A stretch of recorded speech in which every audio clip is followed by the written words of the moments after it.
কিয়ামতের দিন সুপারিশের ব্যাপারে আল্লাহর নবী জনাব মুহাম্মদুর রাসূলুল্লাহ সাল্লাল্লাহু আলাইহি সাল্লাম কি বলেছিলেন? আল্লাহ রাব্বুল আলামিন বলেছেন, লান তানফাকুম আরহামাকুম ওয়ালা আওলাদুকুম ইয়াউমাল কিয়ামাহ। এই আয়াত যখন নাজিল হয়ে গেল, আল্লাহর নবী তার মেয়েকে ডাকলেন, জামাইকে ডাকলেন, নাতিদেরকে ডাকলেন, আহলে বায়াতদেরকে ডাকলেন, আর ডেকে বললেন, ও আমার মেয়ে ফাতেমা গো শোনো, কেবলমাত্র আয়াত নাজিল হয়ে গেল, আল্লাহ রাব্বুল আলামিন আমাকে শুনিয়েছেন কিয়ামতের দিন মুহাম্মদ সাল্লাল্লাহু আলাইহি সাল্লামের মেয়ে, এই হিসাবে তোমার নাজাতের ফয়সালা হবে না। ও আমার জামাই হযরত আলী, কিয়ামতের দিন মুহাম্মদ সাল্লাল্লাহু আলাইহি সাল্লামের জামাই, এই হিসাবে তোমার নাজাতের ফয়সালা হবে না।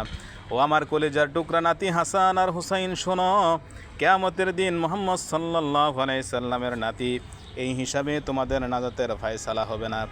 আমল যদি ভালো হয় ফয়সালা ভালো হবে, জান্নাতে চলে যাবে।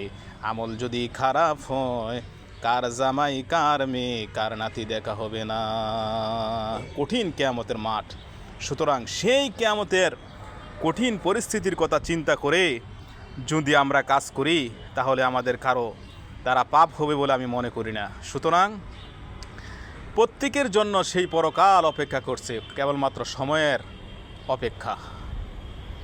সুতরাং অনেকেই বলে থাকে যে সহজ কোনো পথ আছে কি না জান্নাতে যাওয়ার। না ভাই, সহজ কোনো রাস্তা আল্লাহর রাসূলও আবিষ্কার করতে পারে নাই যে সহজ রাস্তা দিয়ে আপনি চলে যাবেন, আর সেখানে কিয়ামতের ময়দানে আপনি সঠিক সহজ সরল পথও আপনি খুঁজে পাবেন না, যে আপনি ফেরেশতাদেরকে এই গোষ্ঠোষ দিয়া আলাদা কোনো সোরাগুলি পথ আবিষ্কার কইরা একেবারে আল্লাহ পাকের জান্নাতে ফুট করে চলে যাবেন, এরকম কোনো পথ খুঁজে পাবেন না। সেখানে উৎকোষেরও কোনো কারবার নাই। সেখানে আল্লাহর ফেরেশতারা গোষ্ঠোষ খায় না। উৎকোষ দিয়ে আপনি উৎকোষ দিবে না, বাকি আপনার কাছে তো কিছু নাই, থাকলেও নেওয়ার কেউ নাই। সুতরাং দুনিয়াতে যতদিন থাকবেন আল্লাহ পাকের হুকুম হাকামগুলো সঠিকভাবে মেনে পরকাল ভিত্তিক জীবনযাপন করার চিন্তা করবেন, তাহলে আল্লাহ রাব্বুল আলামিন সেই কিয়ামতের ময়দানে আল্লাহ তাআলা তার নবীর সুপারিশের মাধ্যমে আমাদের প্রত্যেকের আল্লাহ রাব্বুল আলামিন মাফ করে দিয়ে দয়া করে মায়া করে সেই জান্নাতে চিরন্তন শান্তির স্থান আল্লাহ রাব্বুল আলামিন আমাদেরকে প্রবেশ করে দেবেন। সুতরাং আমরা যারা আছি, আমাদের পরিবারের ব্যাপারে আমাদের সতর্ক থাকতে হবে।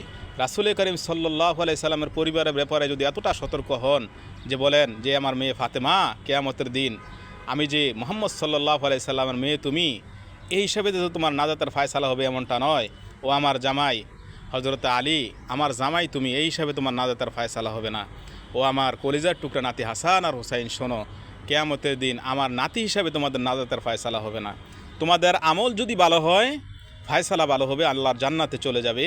আর আমল যদি খারাপ হয়, কার নাতি কার মেয়ে কার জামাই এগুলা দেখা হবে না। সুতরাং রাসূল করিম সাল্লাল্লাহু আলাইহি সাল্লামের পরিবারের ব্যাপারে যদি এই বাণী হয়, আমার ভাইয়েরা আমাদের ব্যাপারটা চিন্তা করেন। সুতরাং আমরা আমাদের প্রত্যেকের জায়গা থেকে পরকাল ভিত্তিক জীবনযাপন করার চিন্তা করব। আসসালামু আলাইকুম ওয়া রাহমাতুল্লাহি ওয়া বারাকাতুহু।